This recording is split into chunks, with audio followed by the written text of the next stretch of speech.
say, of an interpretation that it's untrue. That is, either it doesn't do anything, or if its subtext is faulty, because I think one can certainly still talk about misreadings. If its subtext is faulty, then one can develop that further and try to do something more complicated with it. But so I think the movement would be, rather than to get rid of it, would be to develop it on. Well, let's raise the question: any kind of homology, however being figurative, between the events in the text and the events outside it, then I think one has to be very careful about the use of terms, as you used repeatedly, for example, the notion of third public ideology or something like that. But for example, on this point of simplicity, which is never simple, the movement against this kind of provincialism and vilification did not occur under the bourgeois Third Republic. It occurred, as Michel Sarko has pointed out in a very interesting book, in the very, very early age of the French Revolution. The Revolution, of course, sure. The second thing is that, as Peter Mesmer always pointed out, there's a very, very intricate question involved here, and an element of musicité classique or clarté in the French style. And surely, it goes even further, and if it gets to a stage where people say, no one would write a novel, no one would start a novel, la Marquise of the first thing somebody does to show this case is to begin parodically with that kind of sentence.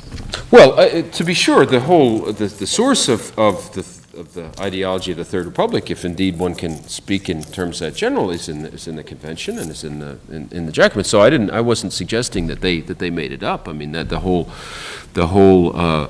ideal of a language, of a cultural revolution in the level of language, and the homogenizing of language and the spreading of this of all this is there.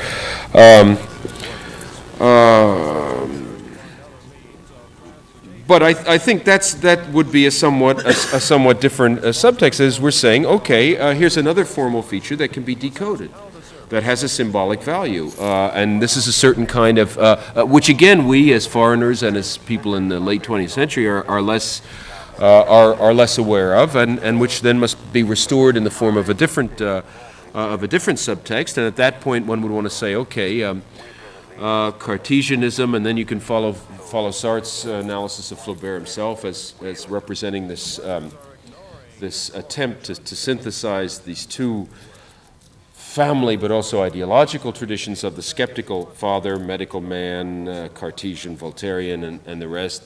The mother, who was distant petty nobility, devout and religious, and so on. And the synthesis of these two things in a religion of art which is corrosive and skeptical, but also it involves elements of the sacred and all the rest of it. So that might be a direction in which the whole Cartesian theme would take us. I'd like to. There are some more things. There are a great many more things that I wanted to do today. So let me get on to some of them. Indeed, we could just move down the page and look at somewhat at the third paragraph after this one, because I'd like to do a somewhat different reading of that, and that hopefully will bring us back to some larger thoughts about not only this text but the whole collection itself. This is a description of the house, and let me just read it. I haven't really compared the English text with the French, so I'm not sure just how adequate this translation is, but we'll have to work with it anyway. The longer paragraph at the bottom of the first page, page 17. The house had a slate roof and stood between an alleyway and a lane leading down to the river. Inside, there were differences in level which were the cause of many a stumble. A narrow entrance hall separated the kitchen from the parlor, where Madame Aubin sat all day long in a wicker easy chair by the window. 8 mahogany chairs were lined up against the white painted wainscoting, and under the barometer stood an old piano loaded with a pyramid of boxes and cartons. On either side of the chimney piece, which was carved out of yellow marble in the Louis XV style, it's a little bit expanded, there was a tapestry-covered armchair, and in the middle was a clock designed to look like a temple of Vesta. The whole room smelled a little musty, as the floor was on a lower level than the garden. And this "as" is a very characteristically Flowbear kind of connective. Now, what I want to point out about this is a paragraph which has already come in for a little bit of attention in literary criticism, since Roland Barthes uses it as his illustration for his notion of the effet de réel, the reality effect of 19th century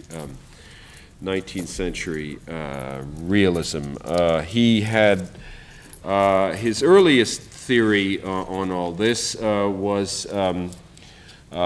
framed in the language of connotation, and he tells us, for example, in his book Mythologies and the Theory of Signs, at the end of Mythologies, that Flowbear uses these things and the other sort of formal apparatus that we've been talking about to connote art. That is, a connotation operates on a different level than a denotation. The connotation is what I would call the effect of the ideology of form, in that it emits a kind of secondary message. So we have the description, but then the description says, this is fine writing, or this is high style, or this is art discourse or something. Now later on, Barthes will abandon this notion of connotation, because I think it really becomes too much of an ideological and a instrument for him, and we'll try to rewrite all of those things in terms of pure, a much more neutral kind of semiotic discourse. And at that point, he invents this notion of the reality effect. He says, and this is an essay that I think has not been collected anywhere, but it's an old communication. Is it number 11? In this, he says, well, what do you do with, what is realism? And of course, realism is a term to be dissolved, really, because it's an ideological term. All we have are texts. They're all, in that sense, on the same level. So we have to try to understand how an illusion of realism could come about, that there were texts which were qualitatively different from others, and that one would want to call realism, and then how they function. Barthes likes realistic novels, he tells us, so this is something which is not merely a polemic thing for him, but also a matter of doing justice to his own readings.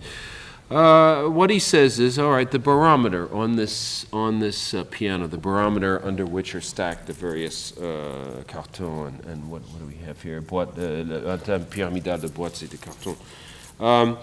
This barometer is simply produces the effect, produces a reality effect in this sense that it is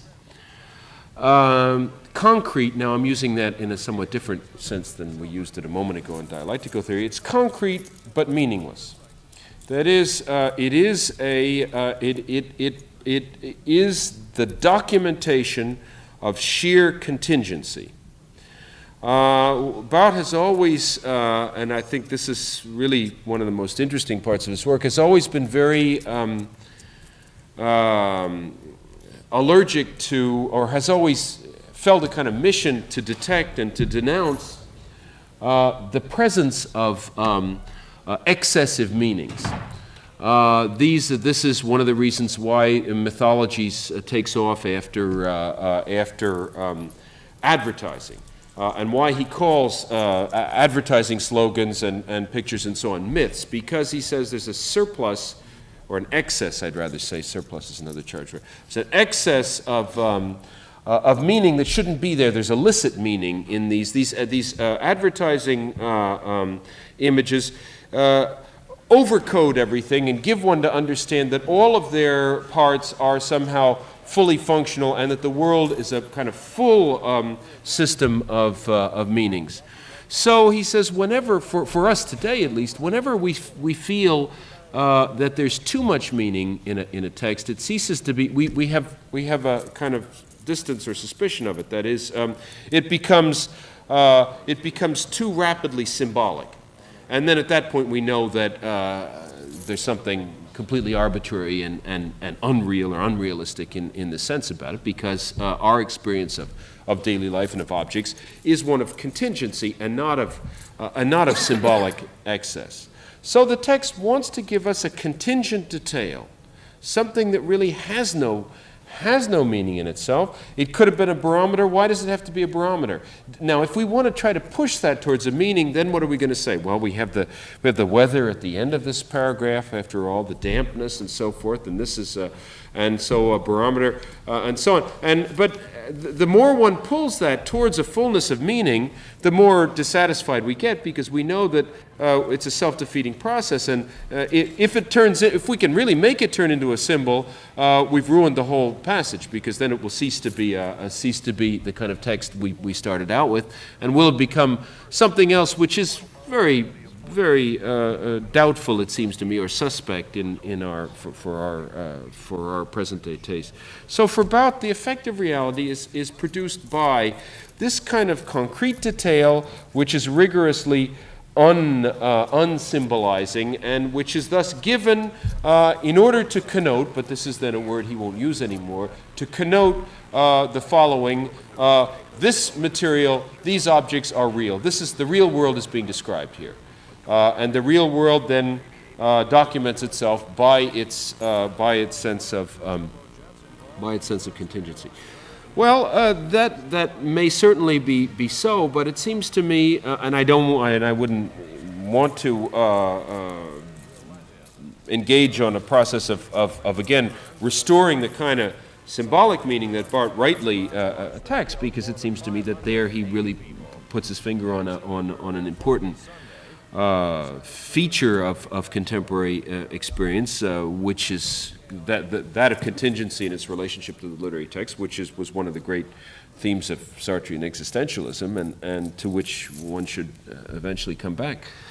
But it seems to me, though, that all these things function in a very different way, one which doesn't have anything to do with symbolic meaning as such, or contingency in another way, but which somehow is of a different order, and that ought to be looked at. This is, I think, a kind of programming. That is, what is the again Barth's view, which really reduces itself to kind of truism, I guess, or banality, that, well, a literary, you don't want to read things that you can anticipate yourself. You want to be a little bit surprised. You want to there has to be some description, so that we can feel that we believe that this is really about some real place, and thus abandon ourselves more to an illusion of reality. No doubt something like that's true, but it's very empty of content, and it suggests that any old thing could have gone in here, and there's something sort of distressing about that nonchalance with respect to the content of this paragraph. Also, insofar as it seems to tell us you can stop your work here. That is, one doesn't have to think any further about this, because he's just sort of giving us some details to make us believe that it's real. But I think as we read this, and one of the things, of course, one of the choices we have in reading Flowbear, Flowbear is sort of unique in that sense, is we have choices of speed, which completely transform these texts. And in Flowbear, you can read these works, but in particular, I'm thinking of the novels, at a kind of rapid clip, in which case you get one whole picture of things, and then one can run them through again in slow motion, in which case everything goes out of focus.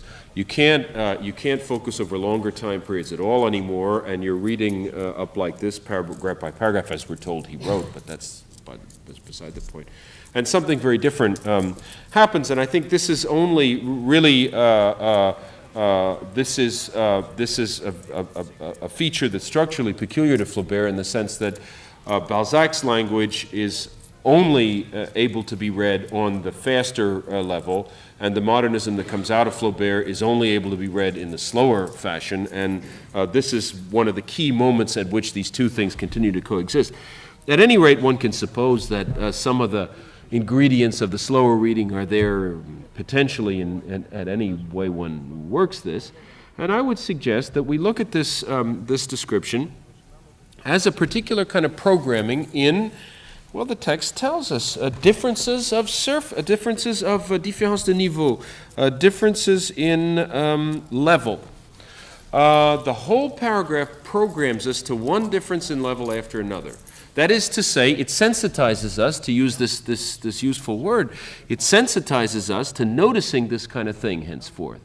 It programs us to assimilate the rest of the text, which will follow this, to some such scheme, which is not a simple scheme, but which begins that way. So we have the two things. It's between a passage and a little street. There are interior differences. Then we get a little content. We have the salon, where Madame Aubin is, and the kitchen, where Félicité is. Now this is only one provisional coding of the differences of levels, but obviously from the beginning, it's the first one. Maybe even one should go further. One should say we begin with this difference between Félicité and Madame Aubin, and then that is reprogrammed into a more general sense of unevenness, so that clearly this is not a story like some of the Goncourt about the mistress and the maid. I mean, and that's not what this story is about. But our first perception of difference in level, comes through that sociological wedge, and so we begin with that, and then it becomes spatially worked out, and one can go on. Then you have this tas pyramidal de boîtes et de cartons that Barthes liked. Well, it seems to me that here is another form of inequality. All these things piled on each other, their balance, their relationship to each other. We have the two chairs. Then a momentary kind of center with this temple of Vesta, which, however, is kind of marked as kitsch and bad taste, and thus kind of destroys itself as a center. And then finally, we have the whole relationship to the outside, and this interesting Flaubertian car, or as, car le plancher était plus bas que le jardin, as, since, I don't know, the floor was lower than the garden. And this is, I think, one of the few places here where the connection is articulated. The car. This is given as a kind of explanatory thing, but but it really is the very place in which our perception of difference takes place. How do we read these differences? How do we produce them, and so forth. Now, I think a number of things are being generated out of this. First of all, in one direction, each one of these inequalities is producing others. So we're faced with a kind of process which is moving out, which is becoming, which is imperializing or enlarging itself or whatever. So I think the problem of Flaubert in this passage, this is another way of really saying what I just said about Madame Aubin and Félicité, but on a spatial level, the problem is, again, to prevent this from freezing. You see, if this is frozen as a symbol, if suddenly we say, in the older image criticism, remember you'd read through a novel and you'd say, here's a key image which will then explain the rest of the thing. Here, these différences de niveau are the key to the whole story, and we go back and we see that indeed in this image, Flaubert has, in a nutshell, given us the theme of the whole. Well, if that happens, then the whole thing has become symbolic, and then I think Barthes' account of the way the reality effect is undermined holds in force, because this cannot be a symbol. So it has to be stopped en route to becoming a symbol. So the various inequalities have to be of such a random kind that the notion of inequality doesn't harden and become symbolic either. Now, there are several things I want to observe about this. First of all, this is very clearly a different use of objects than the one the imaginary we of literary history has been used to in reading the novels of Balzac, say.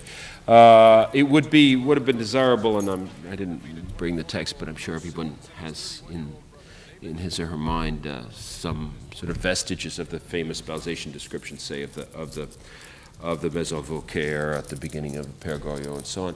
And we're accustomed to saying, well, in Balzac there's a great fullness of objects, and there's certainly lots of description if that proves that there's lots of objects. I mean, in Balzac too, clearly much more so even than Flowbear, the point of description is to say this is real. And the longer the description is, and the descriptions, because then they come in they come in rhythms, and according to sort of topics that Balzac is exhausting as he goes along. The point of those things is to constantly certify, well, two things really. Not only that those things are real, but above and beyond that, and especially that he knows all about them, and that there is an inner knowledge of these things that he possesses and that he's going to tell us. So in Balzac, the descriptions have that function, but I think if you look at the objects, what you find is that they don't, that it really is not so that these objects have a great density, or that objects exist in Balzac in any modern sense. Let me put it to you this way. It may seem very scandalous. I think that that one could show.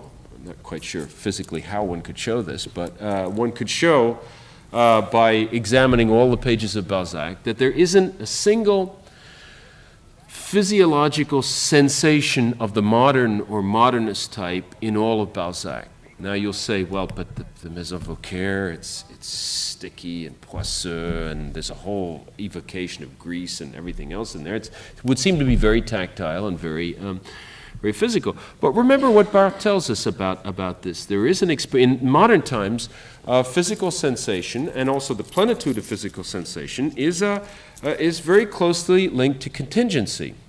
If these things mean something, they're not real sensations anymore. I think Rifeter makes a point like this too in this essay of his on the Utrecht. If they mean something, they're not sensations anymore. They're signs, or they're symbols in our terminology.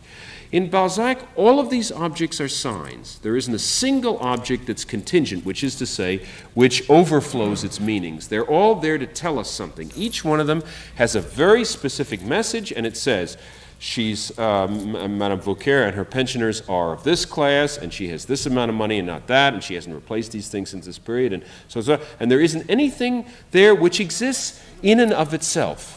These objects have no autonomous meaning in Balzac. They're always there to signify something. In that sense, really, in Balzac, we're still on the other side of this signifying divide that Foucault talks about in Les Mots et les Choses. We're still in the aesthetic of what he there calls representation. That may not be the best word, where all objects are, in a sense, signs of something, where they are still a language. The objects of Balzac are not objects in our sense, but they're a language. Now, what would you give as an example of a 19th century text in which there is a sense of contingency? oh, well, here. We're talking about it. Yeah. I think this, one can say that with Flowbear, then, this changes radically, as do a number of other things in the whole question of narrative. And one of the side effects or byproducts of this transformation is, it seems to me, the release into the void, into contingency, if you like, of a whole new experience of the body and of objects and so forth, which has no place else to go, and then which in later modernism will be recuperated by an orientation of literature around the very question of sensation. We'll come back to sensation in another context a little later, because of course sensation is also one of the great code words or key words in that peculiar private language, which is late 19th century psychology, and the description of the mental processes. And the positivists in particular were interested in these non-existent entities, which they call the sensations, which represented a kind of external kind of liaison between consciousness and the outer world. Well, in Flowbear, who is very much in the world of positivism in that sense, we see the matter of sensation appear in a different form in the theme of hallucinations. Each one of the works ends on a vision. And the whole notion of hallucinatory vision, of course, is part and parcel of the naturalist, the whole naturalist psychology and their description of the physical sensation as such. So this is not this is a matter which will come back in and of itself. But from our present perspective, what led the naturalists to invent notions like that of sensation in the 19th century sense was precisely, to my way of thinking, this change, this breakdown process, which did then release these things to be experiential but non-signifying, and which then required a whole new apparatus for dealing with all kinds of contingency, whether as experienced from within in the optical processes, and a lot of late 19th century science is all tied in with that too, but also without, in the matter of the autonomous existence of a world of objects. So I think when one passes from Balzac to Flowbear, and again, this is, I feel like a myth, it's nice to be able to say in 1857 modernism begins with Le Fleur du Mal and Madame Bovary and so on. But as a kind of myth, we can say that certainly when we get to Flowbear, in this respect, and also in others, which we won't be able to look at today, but which we will want to look at. In this respect and in others, this marks an absolute break with what's going on in Balzac. Well, then, what is this experience of objects? Let me throw another anticipation ahead to the book of Foucault on prisons we're going to be looking at.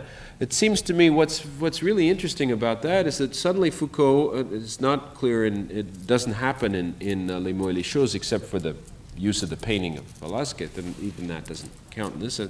Foucault begins to find that to write his history, to give a sense of change, he has to shift some gears, and he has to move from a level of history of institutions to an almost physical level, and to use descriptions of places and a certain account of a programming by space to give a sense of the change in the experience of daily life and in a whole set of other things. Well, it seems to me that this is what, in a sense, we're getting here. Again, what's the intentionality of this? I can say on the one hand, but it's not a question of Flaubert's personal intention, that this programming is itself a part of this whole process of what we shouldn't call modernization, what I would rather call the production of daily life, the production of the everyday world of modern capitalism. It's the production of an external, an inert, contingent external space. In that sense, Flowbear is an ideologue, but one working not in the realm of ideas and of ideology as we normally think, but of one whose ideological work is done on the purely aesthetic level. That is, it's through the construction of sentences, it's through the construction of the projection of a new experience of space and the space of daily life and the everyday world. And I'm using this in a kind of general phenomenological sense of the Lebenswelt and the Umwelt and so on. This is a new Lebenswelt that's being produced. It doesn't correspond to older experiences of pre-capitalist societies, and this is his part in this vast process of producing this new world of everyday life, which can be described, why not, as being the very form of the bourgeois cultural revolution itself. Which is a more adequate phrase, I think, for what's often called modernization. That is, it is the whole process whereby not only do you produce the infrastructure of a new world, factory system, markets, and so on, but then you must also produce the mentalities which are able to outfit and live and staff this new world. And so the whole, this concept which the Chinese invented for a different cultural revolution, a passage to a different type of society. It remains very relevant here, and indeed I think de Certeau or one of the Balibards uses it also for describing the process of language centralization that takes place at the end of the 18th century. That's also part of this very vast process, which is the bourgeois cultural revolution. But one of these is certainly this one of a production of an external kind of contingent space, and this must be done, you see, by experientially. It's not a question of producing objects, since Flowbear isn't an architect or a city planner or anything. It has to be by producing an experience of space, by reprogramming us to a new experience of the outside world. And it seems to me that this has begun in a paragraph of this kind. Now, I'm insisting heavily on this paragraph. Obviously, it's being done a lot of other ways here, and this is not, in any sense, a crucial thing. I mean, this paragraph could disappear, and we probably wouldn't notice the difference, and so forth. So this is only as an example of a total process in Flowbear, an ongoing process, and not as being a denser, more symbolic moment than others. Okay, now I want to, well, we don't have a lot more time, but I want to then now tie this into what seems to me to be the very focus of the story, or rather, the older question of interpretation is not only what it's about, but what is it really about, which always implies that you think your first reading of the work, it seems to be a love story, it seems to be, however, if you have to interpret it, means that your first impression is not the right one, the real meaning is underneath. So in discussions, they're generally discussions of films, but about anything, the interpretive statement is framed like this. This is what this is really about is, and there's a kind of demystifying operation in that you would never have thought of that, that a love story was really about modernization or whatever, So there's always a kind of moment of substituting something more basic for. Well, I think what this is really about, this story, is history itself, but history in the sense of the absent cause. This is historical by being about the absence of history or the distance of history. It can't be a complete absence because, after all, then we wouldn't know it had ever been there in the first place. There are lots of works from which history in any modern sense is absent, but we don't say that they're about the absence of history. It just isn't there. They don't, for example, I don't know, that's an awful sweeping statement, but some kinds of cyclical myths, well, some kind of vision of history is there, but our sense of history isn't there, and one can't say it's repressed, it just does not come into being yet. Here, history is present. It's present all the time. I think it's not present in the fashion of the official historical novels, which tried to grapple with it in some more direct way, which this doesn't do. It's present by a constant movement of making of what I'll call substitution and displacement. Thus, in that sense, I could also say what Un Cœur Simple is really about is substitution, is displacement. In other words, it looks as though we have a central figure, but the whole point about the central figure is not her plenitude of existence, but her lack of experience, her lack of not her knowledge, not what she does know or think or whatever, but what she doesn't know. And this is a very tricky kind of thing because clearly at the same time she doesn't know that she doesn't know, so we can't remain true to her own existential experience in a Sartrean way. All of this has to be suggested by a constant process where what we're led on the most direct, human level, what we're led to experience is the impoverishment of the experience of Félicité, the fact that she hasn't lived, she doesn't even know that she hasn't lived, that all of these things are passing her by, and so on. And on the most fundamental level of immediate response, that's clearly the operative thing. But that's a very hard thing to convey, and it's conveyed, I think, largely without what would normally be part of it, namely a kind of populist pathos, you see, which it has in much naturalism and later populism. or Dickens or whatever, where we're made to contemplate this destiny with all kinds of sentimental feelings, and where we're asked to give a certain investment of feeling and pity and so on. That seems not to be here made, at least as a demand within the work. That is, for some reason, this picture of abandonment and impoverishment and so on can be given all by itself for some structural reason without any of these, this emotional surplus.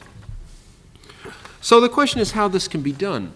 It seems to me that it is done by setting in motion at every point a process of displacement and substitution which leads us away from félicité in the direction of something which is real but which we will never see and she will never see, and that's history.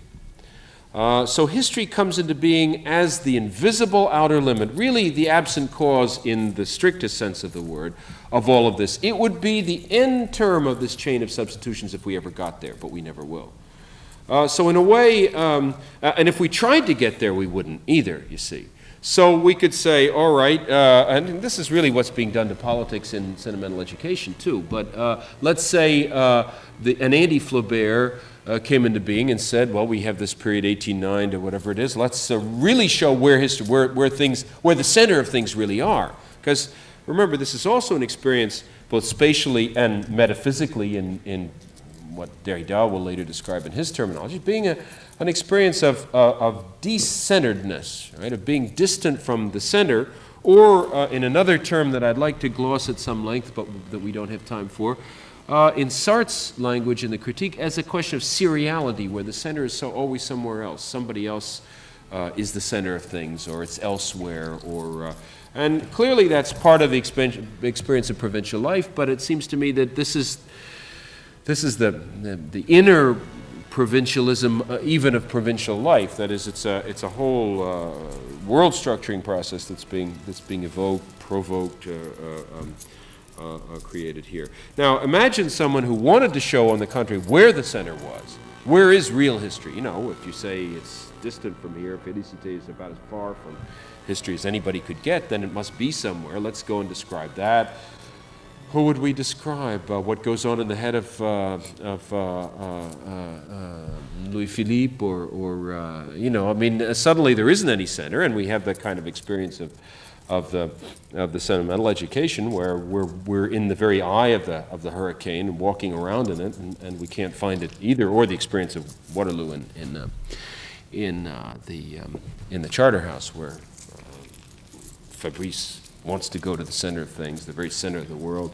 He arrives, he doesn't even know where he is, that a battle's going on, that it's called Waterloo, that he saw the emperor, and that it sort of moves away from him, and he's been there, but he hasn't known it anyway, or it hasn't done him any good, or he thought that there was a center. He thought of the center in another way than the way it was. So that way of rendering history is condemned to failure much more surely than this one, which is a way of suggesting the operative presence of history without having to provoke that kind of illusion, of somehow remaining true to the power of history as the power that history has precisely by being absent, by being distant, and by enforcing this kind of distance. Okay, I think, and I think we have the beginning of this in this paragraph, where the differences of levels are going to suggest that, well, you're here, but there's something else here, or you're on this level, but there's something else, or there's this, and there's a kind of constant kind of fissuring process, which is going to lead throughout in all kinds of ways, and constantly lead away from félicité. Well, obviously, then, if that's the case, and again, we'll come back to it next, I think, 2 weeks from today, rather than 2 weeks from Thursday. We'll also want to put that in some sort of relationship, on the one hand, to the experience, to that very curious experience of centrality, which is the hallucinatory vision. If history is distant, then something else is present, which is Lulu. And then we'll also want to ask ourselves what form this takes in the other tales, because if we have a kind of interpretive bet, that is, we're assuming that these are three parts of a single work.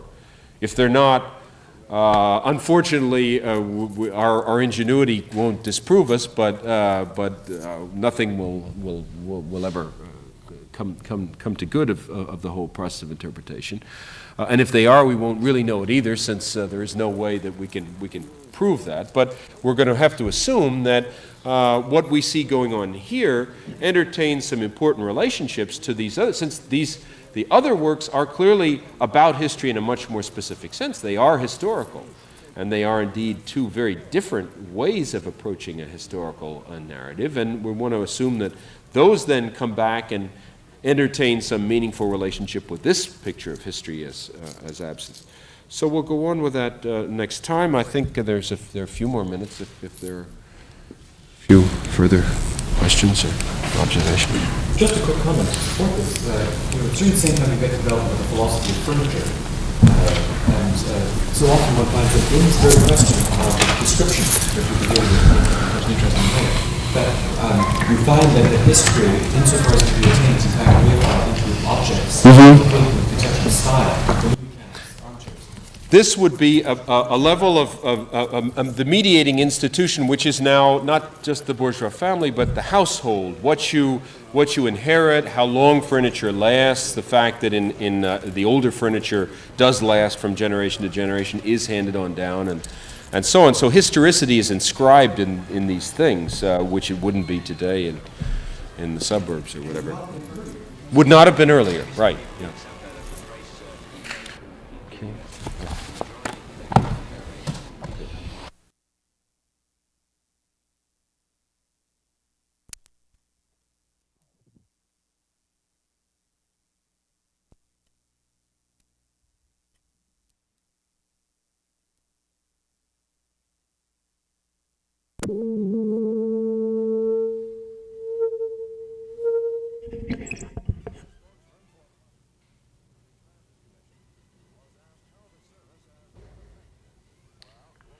Test 1, 2, test.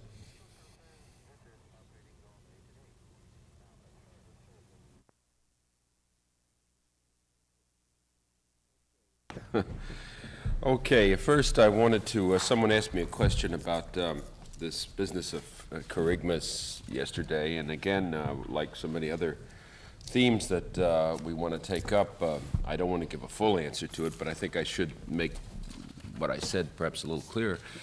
To what degree, in other words, can you talk about charisma, message? These are all categories of the subject, right? That is, they're categories of individual communication, communication between individual subjects. I suppose in that sense all models that are taken from the sphere of communication are thus caught in categories of the individual. I'm not sure whether one can say that, but in any case, it certainly seems to be the case here, where you have enunciation, you have a speech at least directed to an individual, and this is indeed, as we'll see, the very model that Althusser gives of what the creation of a subject is. It is interpellation, calling someone by their name, speaking to someone. Well, if that's so, how can you talk about a charisma in a trans-individual sense? That is, to what degree does it make sense to talk about one culture, one mode of production speaking to another through individuals? Well, very crudely and quickly, the way I conceive that is the sequence of modes of production, and I guess I've run through them already. I mean, it's tribal culture, feudalism, antique slave society, and capitalism. These modes of production are essentially set off from each other by a series of negations, so that feudal society is a society based on direct personal relations, on direct personal relations of oppression, if you like, whereas ours is an economic society, homo economicus, where power is enforced in a non-individual, non-personal way. Tribal society, in that sense, is neither political nor economic, and so forth. So it's through themes of that kind that ultimately, which are very impoverished when one speaks about them thematically, to be sure. It's in that way that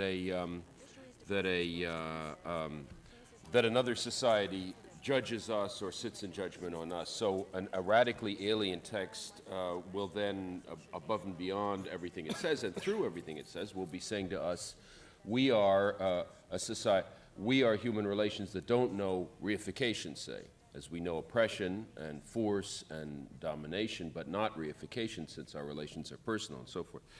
At any rate, that's the sense that this appropriation of the whole theological model of kerygma has for me in a different framework and but in a rather similar model, I think, of interpretation.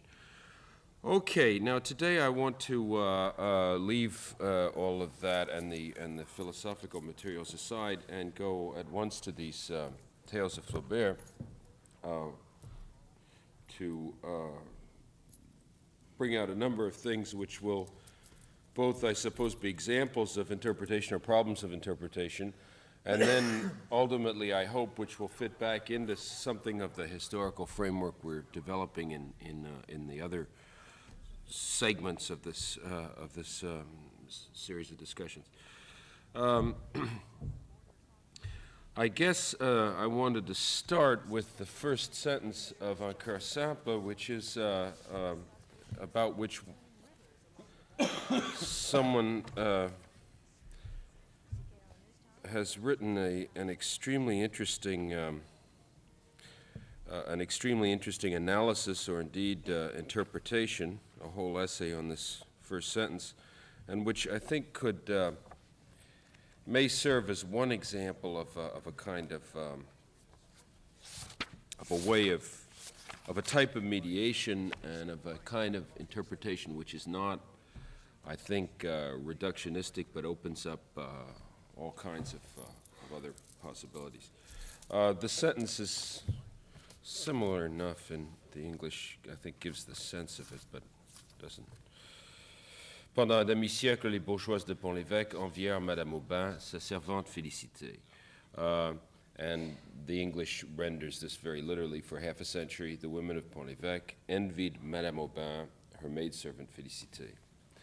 Now, the framework of this essay by René Balibar in Les Français Fictifs, and it's, I think, not only an individual essay, but these are essays that come out of group work with their students and so forth. So it's difficult to say, to attribute spiritual property to her in particular. The framework that this comes out of is the whole debate in this period about the extension of the education system and the enlargement of the education system and of literacy and so forth to all the classes of the population. Obviously, at this point, a lot of recent work has been done on this. France, although it has an ideology of centralization and is certainly thinks of itself as supremely centralized, is largely a collection of foreign countries which don't know each other and don't know anything about the outside world, namely the villages. And the whole, one of the most significant kinds of transformations, the level on which one is to see the so-called process of modernization, at least as it concerns France, the basic level that that takes place on is the ultimate assimilation of all these underdeveloped rural communes into the mainstream of urban culture, which happens not only through the extension of the railroads and electricity and so forth, but very specifically through these education laws, which are also, of course, ideological. That is, they represent, if you like, the finest flower of Third Republic radicalism. They represent the attempt to dislodge the church and all of the sort of superstitions of the Catholic Church by the new bourgeois Enlightenment. In that sense, they are come in a direct line, really, from Jacobinism and from 18th century agnosticism and anti-clericalism. Thus, this process of modernization, which the sociologists and the anthropologists, this has become a new kind of slogan, which is a kind of euphemistic way of talking about the penetration of capitalism in various parts of the outside world, of the third world. The other thing that this euphemism overlooks is precisely the ideological character of this process of pulling people by force into the dominant system. There's a very important book by Eugene Weber on this called Peasants into Frenchmen that describes this whole process of change. Well, of course, Flowbear, and not only Flowbear, the whole hinterground of naturalism and of impressionism is Normandy. And Flowbear, in that sense, the work of Flowbear, like that of Maupassant and Zola and the painters, is fed by the sort of very much more immediate presence of this peasantry to Parisians. One can't certainly say that that these are stories about peasantry or that this is a document about these changes. And I don't know who would want to say so. I think these can be used that way, I guess, if you're doing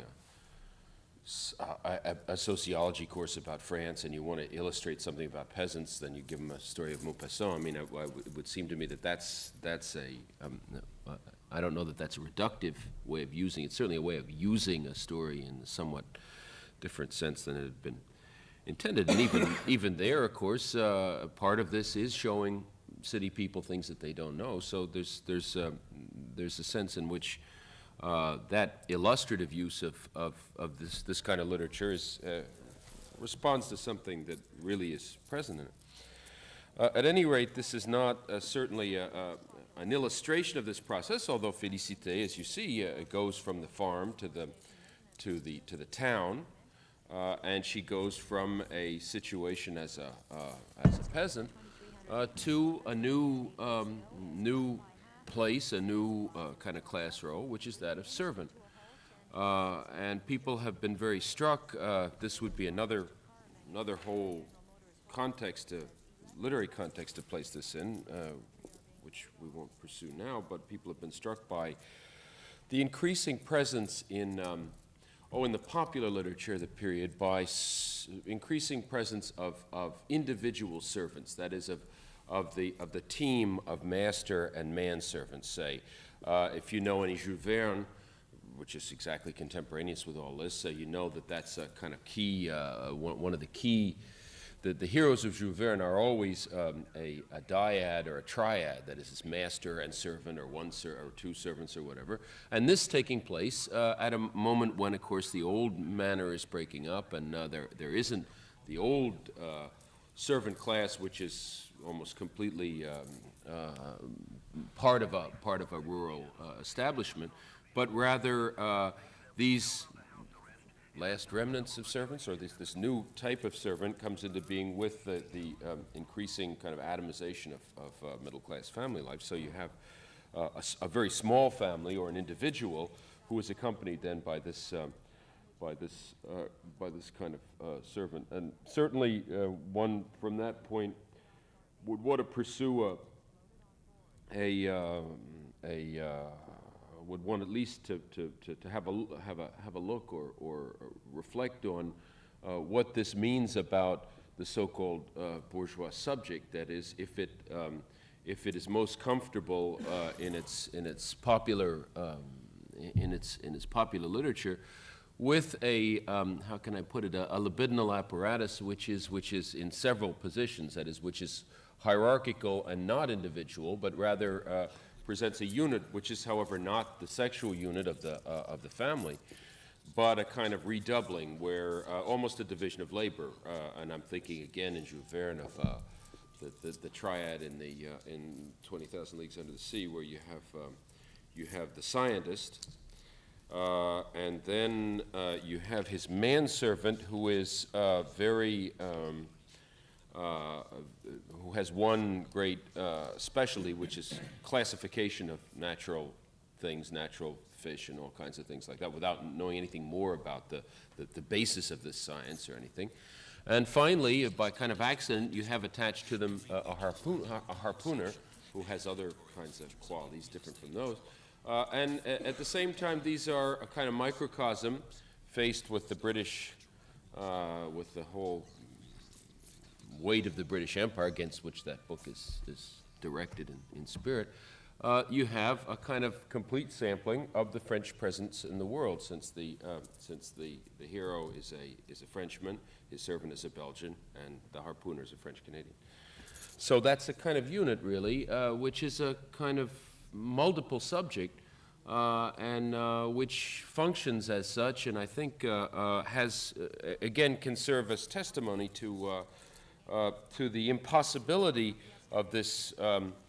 The impossibility of of what Foucault would have called in our terms of yesterday, the intelligibility of man, of the individual human being to serve as the foundation of anything, and of the impossibility of the coherence of the individual human subject in isolation.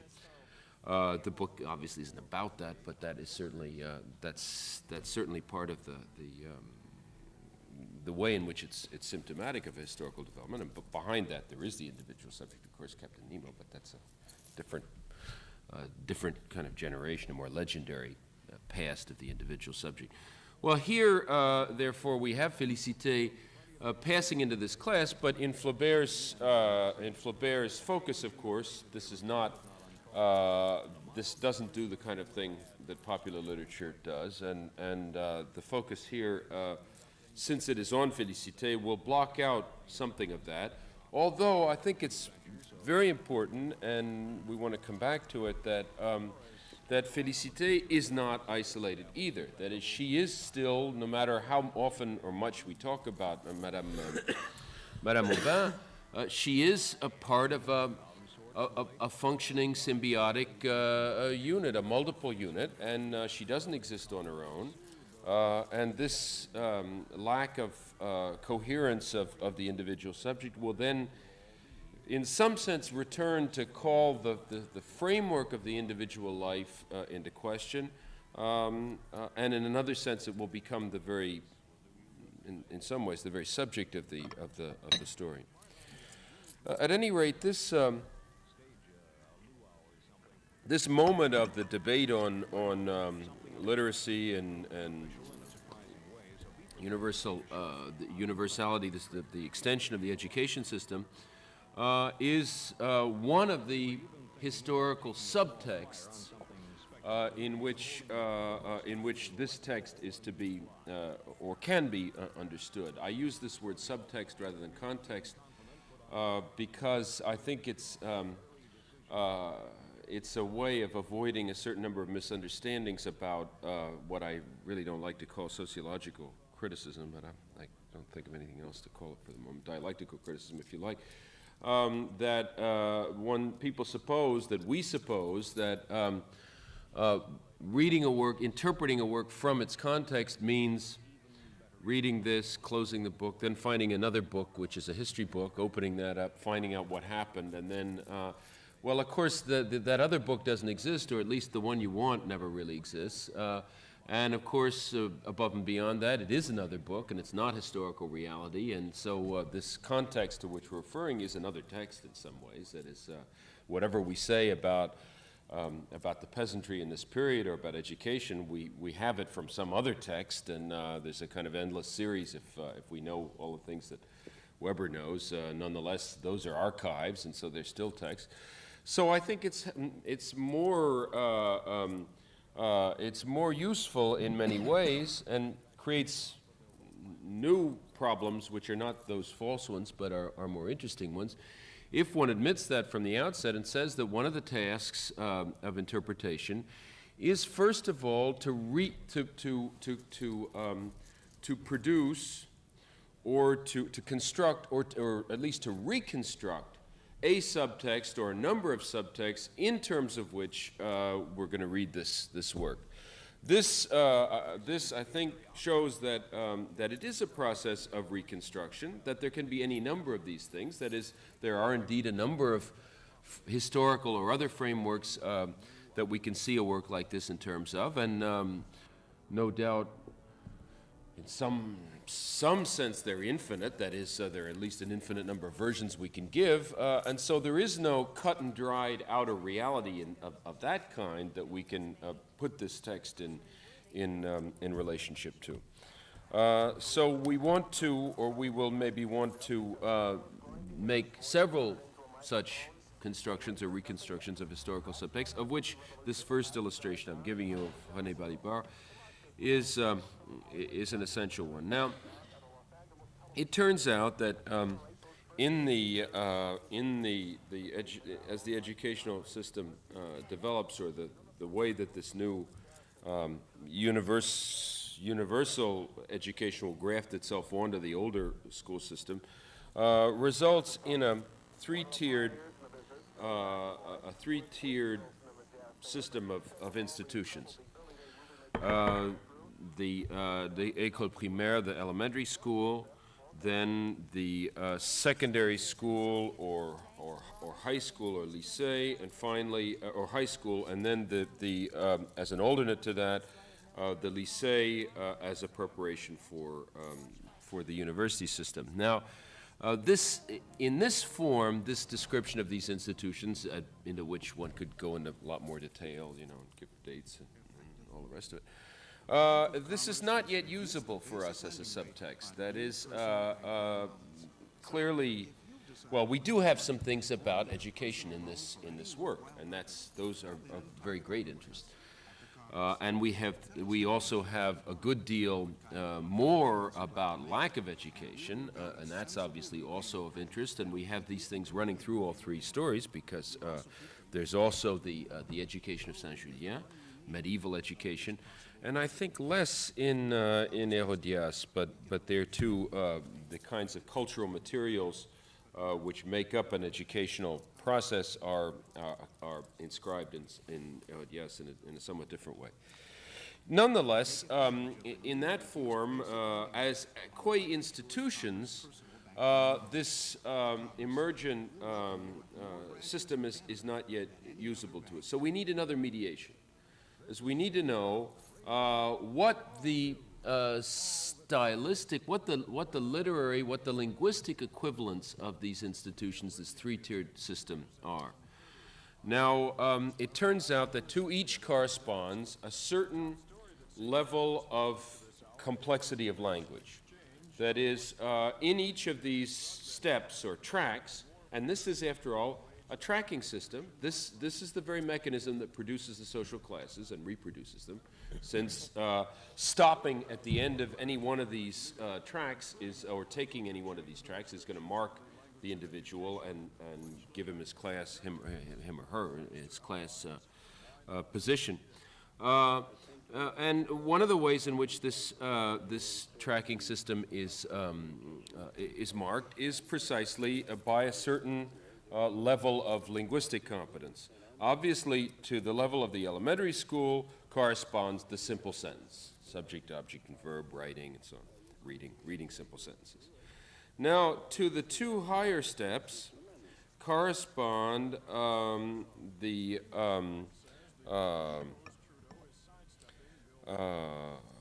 first of all, to the high school, the whole system of Latin cases. Now, this is to say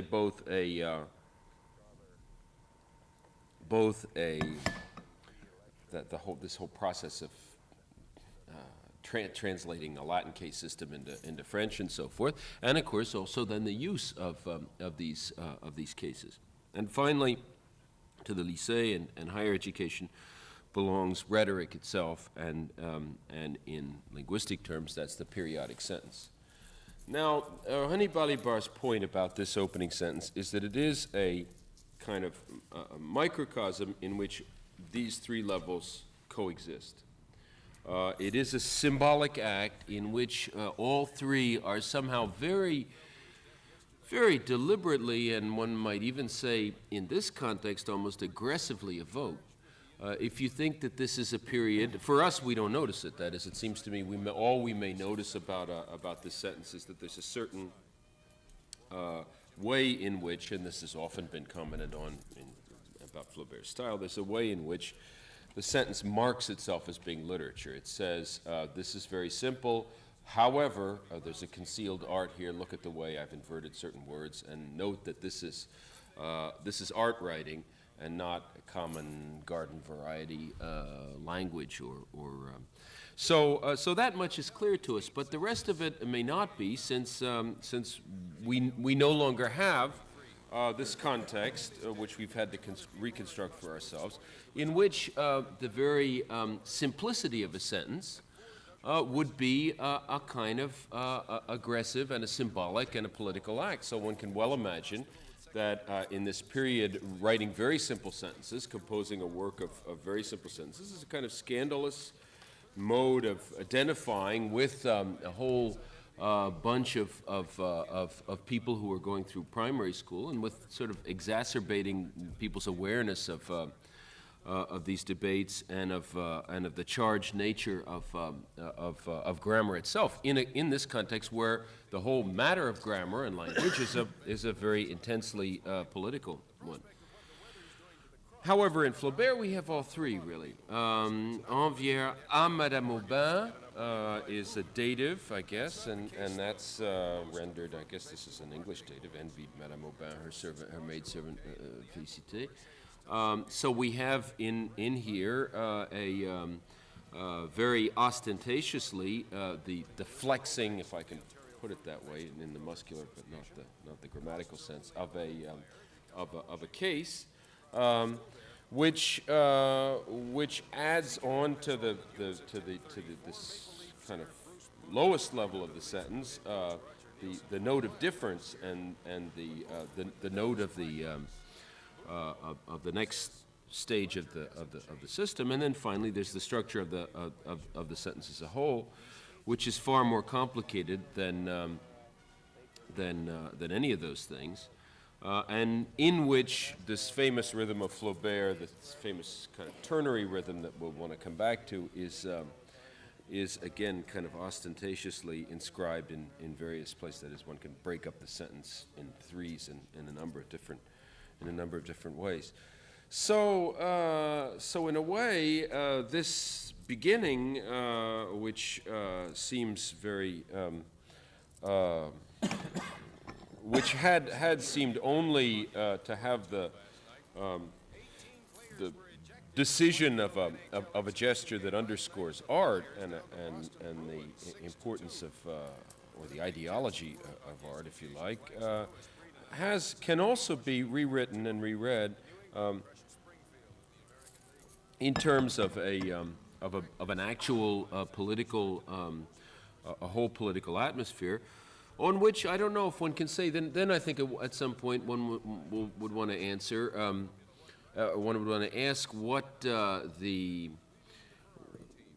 is a position being taken here? Can one say that this is a polemic, or can one talk about the political meaning of a symbolic act of this kind?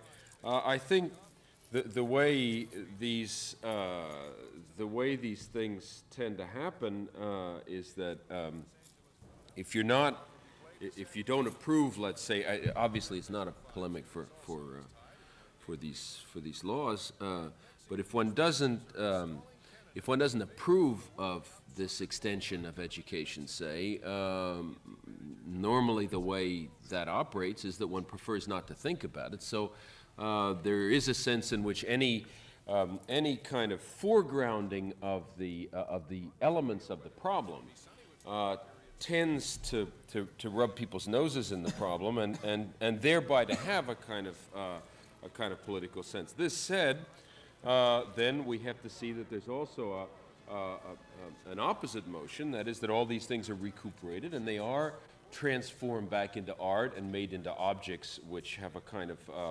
than aesthetic permanence and about them. And at that point, if you like, the whole debate is somehow annulled from over great distances from the Epicycle de Mercure or something, and it's then the political content, if there was some, is then taken back by the second aestheticizing movement of the sentence.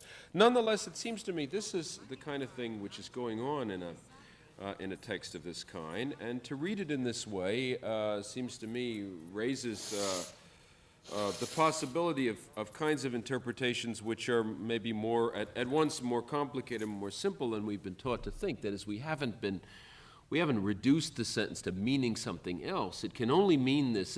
It can only operate in this way and have this kind of what I call ideology of form. That is, where it is in fact through the very abstract form of the sentence itself that ideological messages are being delivered, or an ideology is being articulated.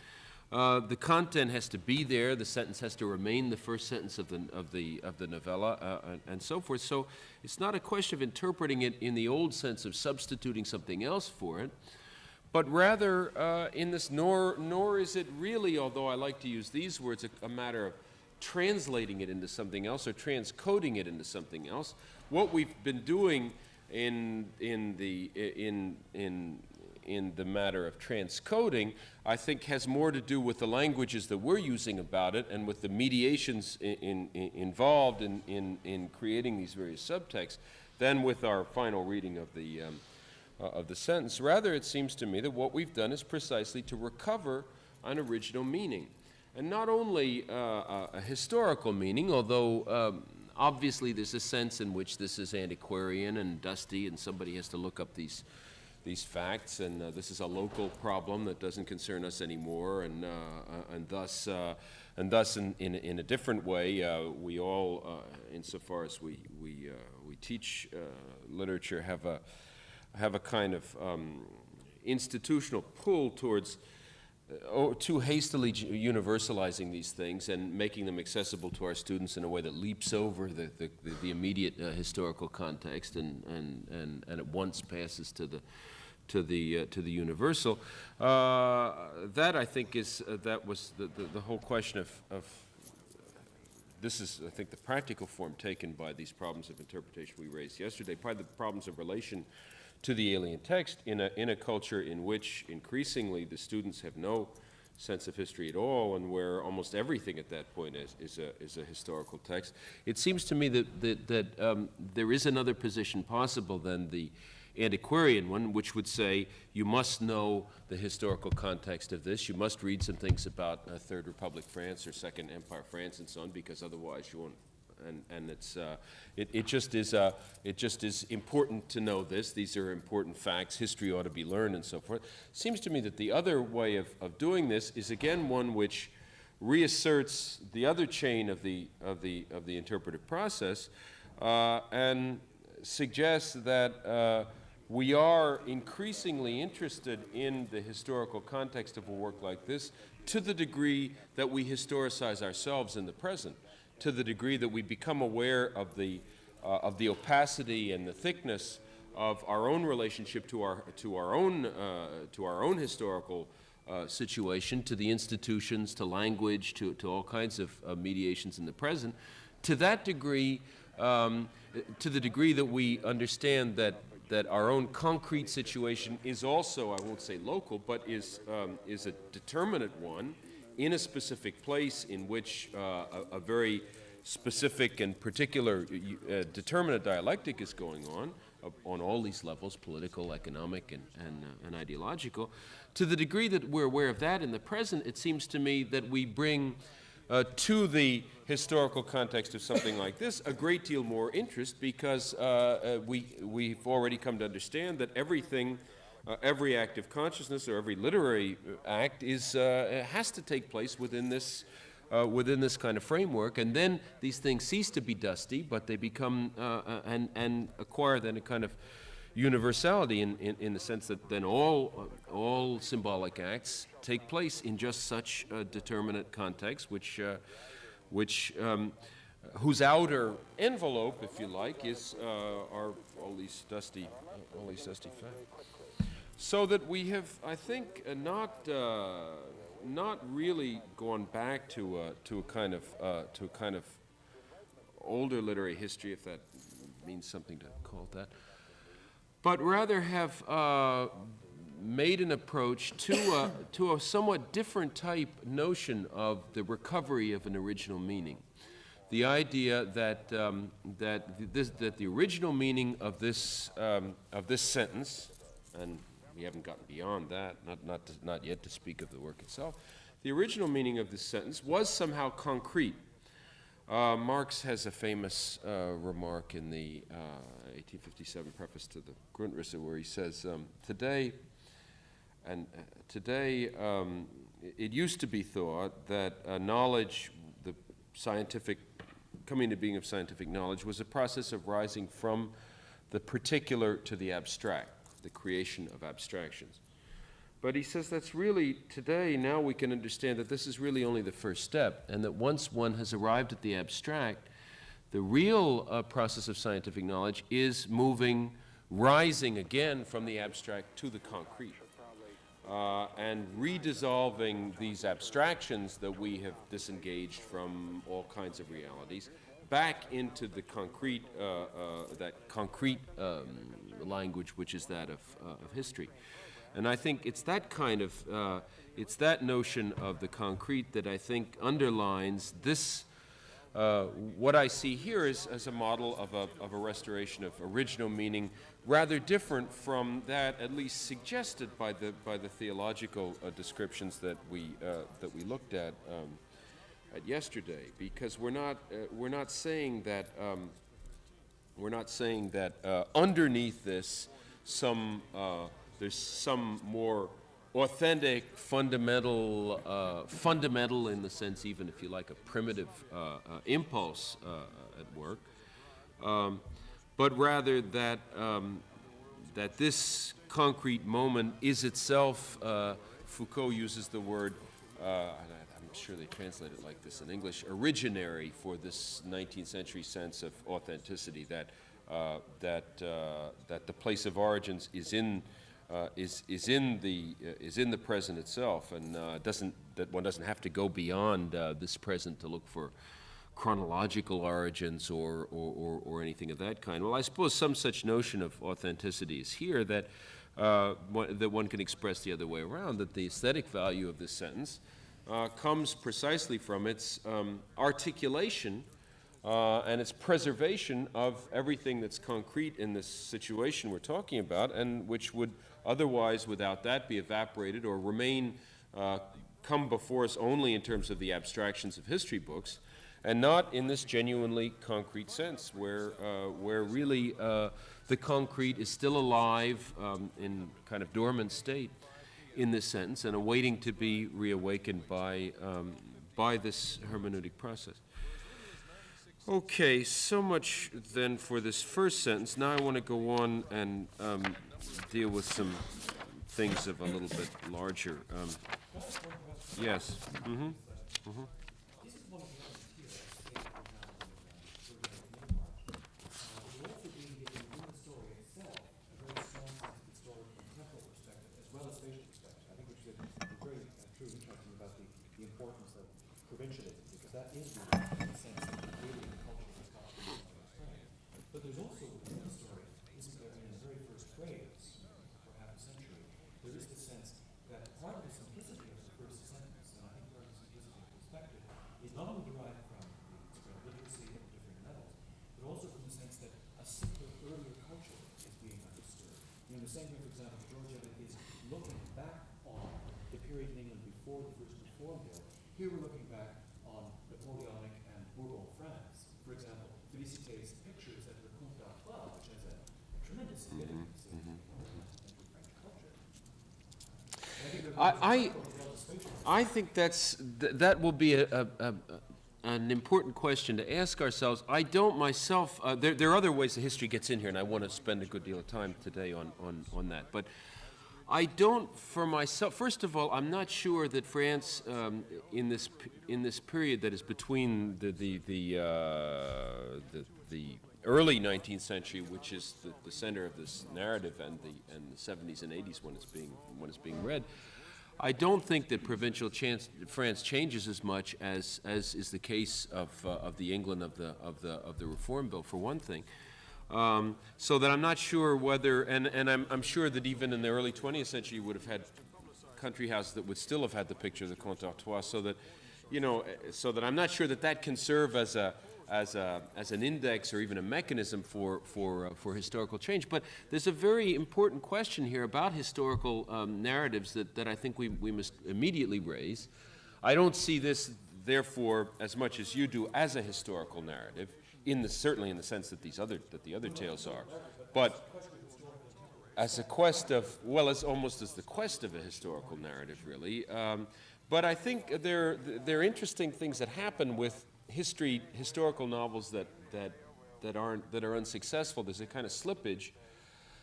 These things are tacked into their historical place in various ways. For Lukács, one of the key ways that they're tacked in place is by having on the edge of the action, you have a real historical figure. So the pretender in Waverley, and so on and so on. Not at the center of the work, which for him would be the case with historical drama, but at the outside is a kind of, again, I come back to this Lacanian analogy for the signifier itself, a kind of tacking nail that attaches the various fabrics of the text to some historical, to some chronological reality. But I think there are real problems with that. First of all, there are certain novels that I think come loose from there, or their tacking nails tear loose.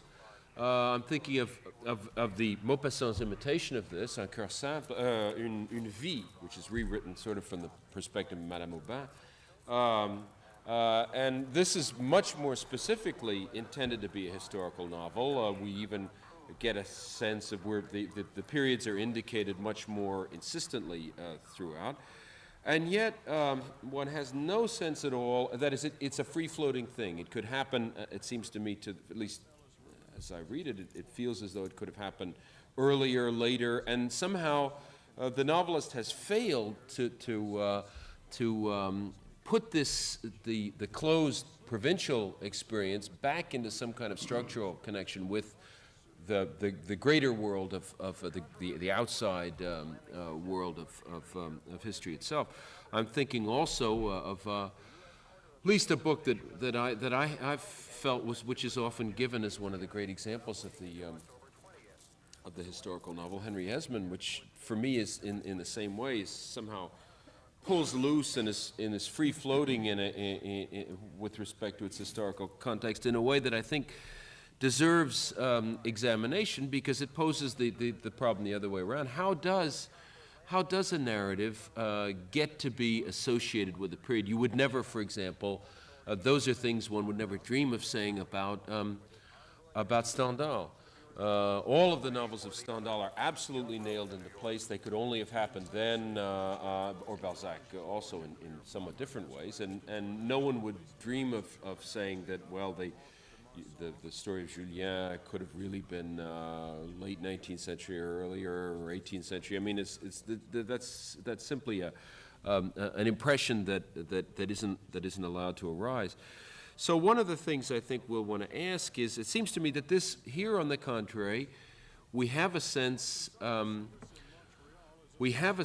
the relationship to a historical and a temporal and a chronological perspective, and to history itself. Now, but it's not a relationship of the type of the historical novels as they came into being with Scott, and as they're practiced and anatomized. Rather, I think.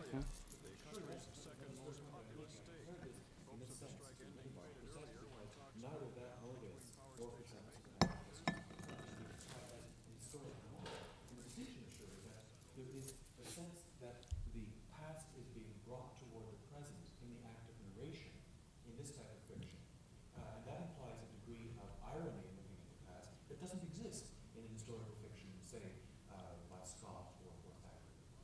Well, but, yeah, I would have said, that the Eliot book wanted to be a historical novel, but didn't manage to do it somehow, and that one should look at the reasons why this insistence on depth and change of perspective, why that doesn't work either. But I think there are works in which it works, in which... She's not trying to write a historical novel that fails.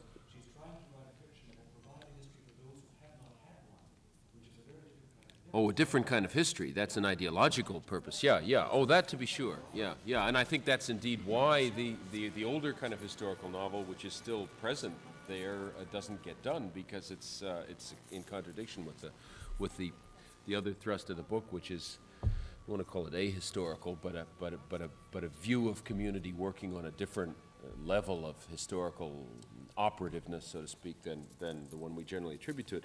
Well, I think there are mediations to be put back here, too. That is one of the things that has to be put back in. There is no history given in advance. One of the places that history comes into being is through the education system, through the handbooks that children read about history. And hence, I think in the main period of the historical novel, the importance of these world historical figures, not only because, as Lukács believes, this is the way that the work articulates its distance from history and from its problems and so on, but also because the people who as adults are reading these historical novels as children will have learned all these names, and the first sort of existential state of history for them will have come in this form, and thus we have a much more complicated set of layers of textuality than a simple representation and an outside reality, which is history as it really happened. We have a series of mediating levels, one of which is the learning of history and the way it's taught and the form it's taught in. And thus one can almost say that there too history comes into the whole process, real history, not in content but in form. That is, it's history itself which somehow determines how children of a given society are how one transmits what you want them to have of history, and in what form. Okay, but I do want to come back to this, but first I want to do a few other things. Yeah. Mm-hmm. I think the way I understood it anyway, the thrust behind this desire to reconstruct the subtext or this new literary history, you seem to have said is basically our own present day situation, that we become sensitized to the variety, to the various envelopes that surround us, political, psychological, social, I guess, psychological, etc. So, in other words, what we have is a contemporary sensitized critic who feels compelled on the basis of his new rebirth or his new type of involvement with literature to go back and try to find similar envelopes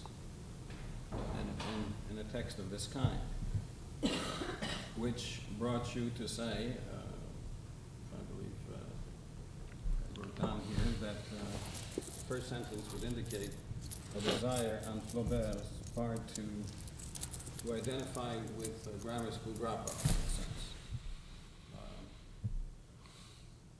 This brings us to the old problem, I think, of trying to use our own contemporary views of history and of politics and sociology back to literary texts. The classical example of this is Lukács, who started with Zola saying it was a révolutionnaire manqué, and it's continued where there have been interpretations, for example, of Zola and the Commune. Wasn't he wonderful? He said all kinds of things. Some pieces he wrote in February of '71. Revolution is coming, and criticized the government and the parliament. But a rereading of these texts shows that nowhere was Zola really aware of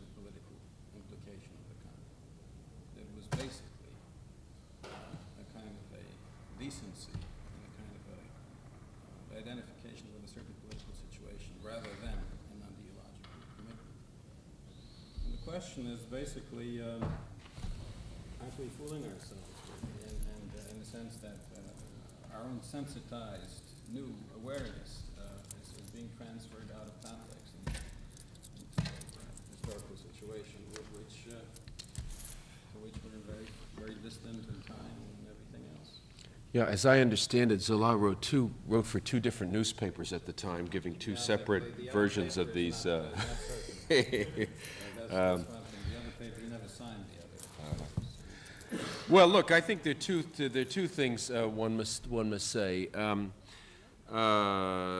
First of all, I think although the equipment for understanding the past is this, what you very rightly, I think, call sensitizing, that is clearly to the degree that we are more aware of the complexity of mediations in the present, to that degree we'll be more able to do justice to them in the past. And I think, for example, the difference between criticism today and that in the 50s has a lot to do with the fact that people at least felt that their world was simpler and that those things had ceased to exist, and so on and so forth. So I think that has more to do with the critic's equipment, with the things that he wants to interrogate.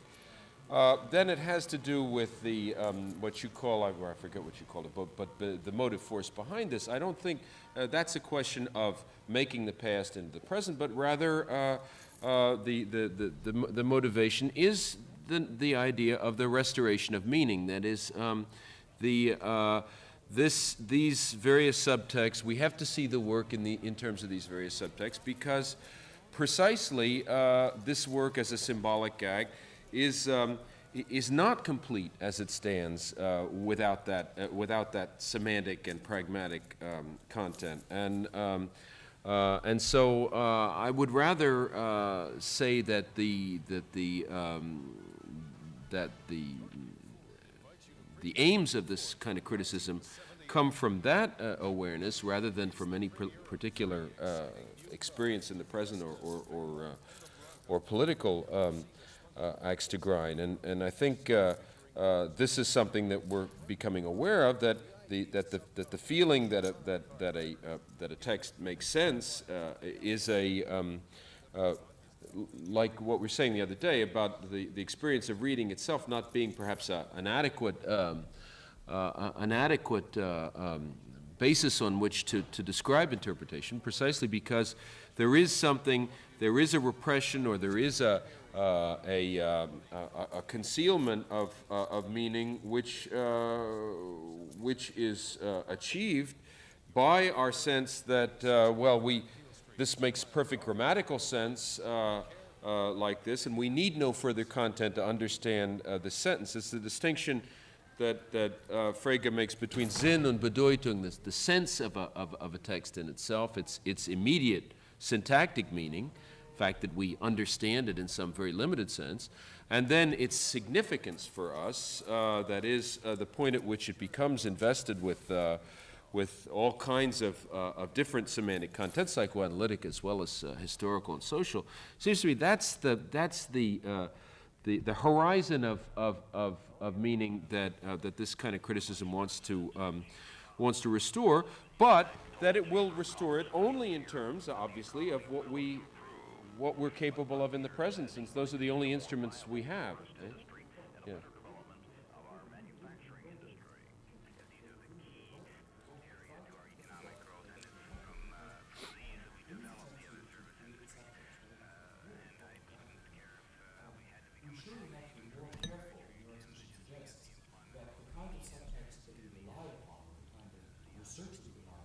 Reflects what meaning is. That is, we are going to be modernists. We should be careful that we do, in fact, reflect in our choice of subtext work that is actually most valid and that reflects work that's now being done by the field. For example, the choice of subtexts that you mentioned suggests works on literacy, for example, Weber's work, which is very one of these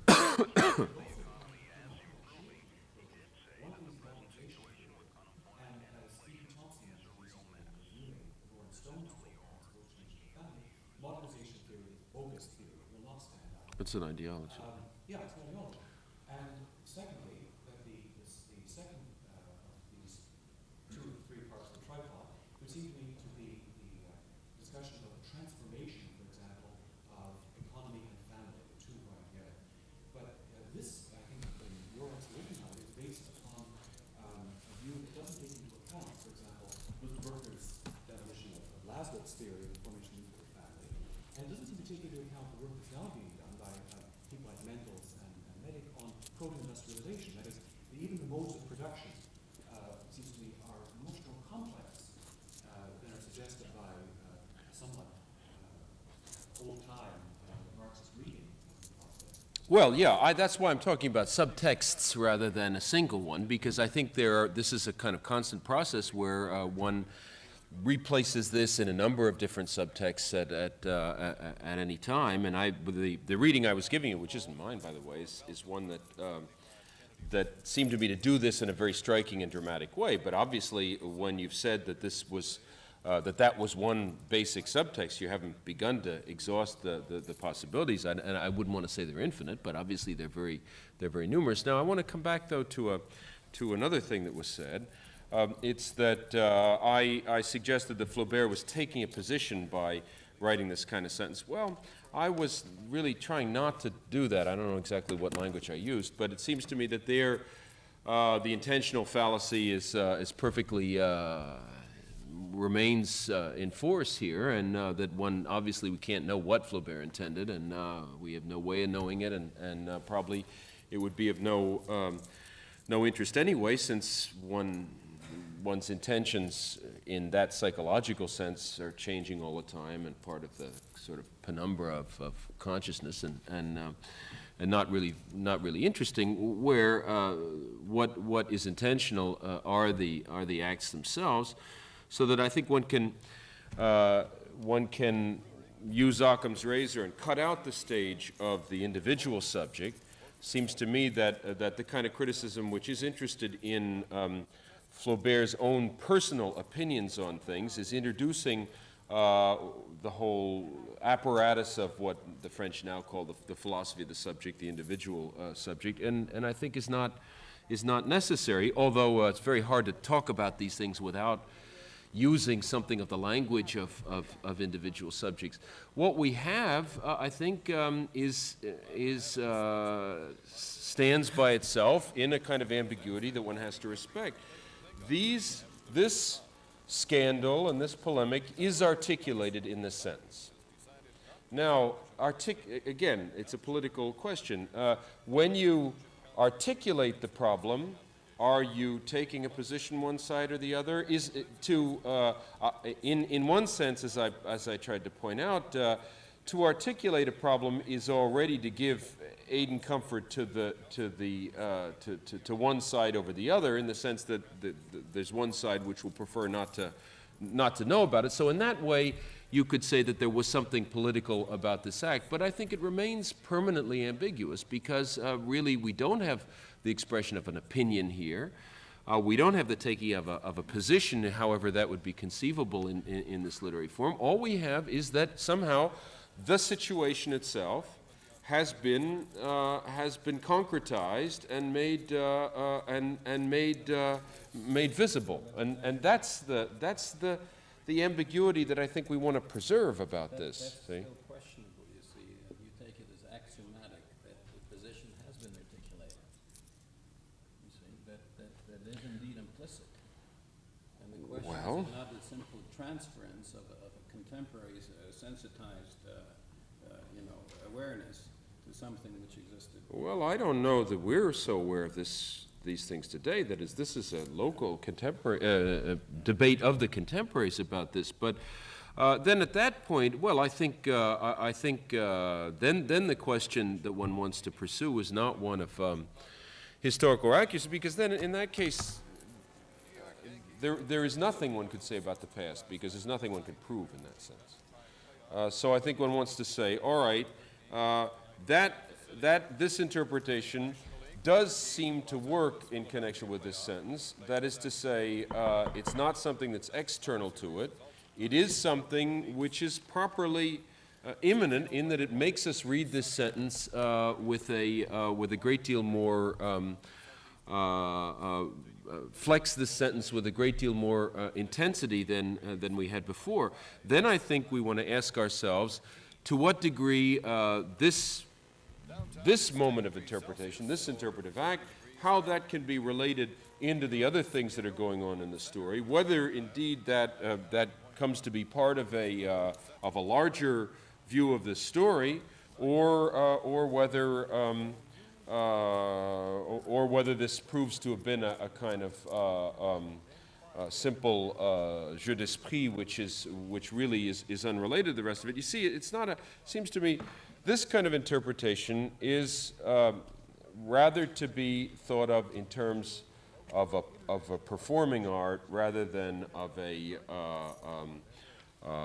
matter of producing true philosophical statements.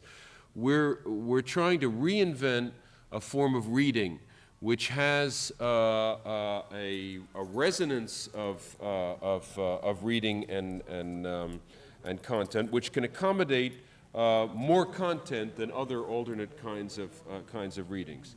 Now, the only way we can judge that is not by comparing the content to other things, but by seeing indeed whether this reading can be reperformed as such.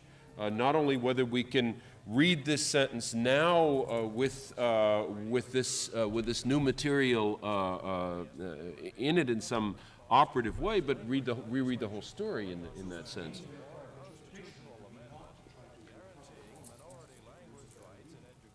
Well, I didn't say a lost past. I said a lost meaning, and that's indeed what the aim of this process is. Would the better reading, because I do think this does produce better reading, would the better reading result from that kind of interpretation be the lost meaning, or would it be another? You mean? I don't think that's an important. In other words, then we're back in reader response theory and asking ourselves, well, in the 70s when this story was written, were there any readers who were able to read the full to read this story properly? It's an empirical question. Maybe there were. Well, Flowbear, of course, is not in a position to do it either, since Sartre points out that the writer of a language is producing it from the other end and will never be able to approximate the reading of any kind of reader to it. So the best or the worst. So it's an empirical question whether readers of the period. I think what we have to do is to describe the possibilities of meaning in the thing itself, and at that point, then, if there are interesting options, that is, if the work is structurally ambiguous in certain ways, then we can understand why it is that in a given period, in a given situation, one of these options is drawn on by a certain public, and later on the thing will be rewritten in other terms. Then I think one can begin to work back from the structures of the thing to the publics. But the question as to where in the past, I think it's not a question of whether once upon a time a reading act was by whom then? But contemporary of what? Of the first publication, the day that it came out in whatever review, or that week or that year? I mean, this is a kind of this is one of the classical dilemmas of historicism that I think is a kind of false problem. The literal level of the story in our terms of yesterday, however, is not that, but is in the way that the text articulates the concrete. And so I think we're not trying to reproduce an older reading which was valid then that we're trying to recapture, but we're trying to sense this, the way in which this sign system articulates this whole concrete situation, which of course now we know only through it and can know only through it. I'd like to, do you have a, yeah. Go ahead. I suppose it's very well interpretation. As far as you is that the comparison of the educational institutions with the grammatical structure of the sentence, it's a bit too simple to say that the simple sentence corresponds to the primary school and so on,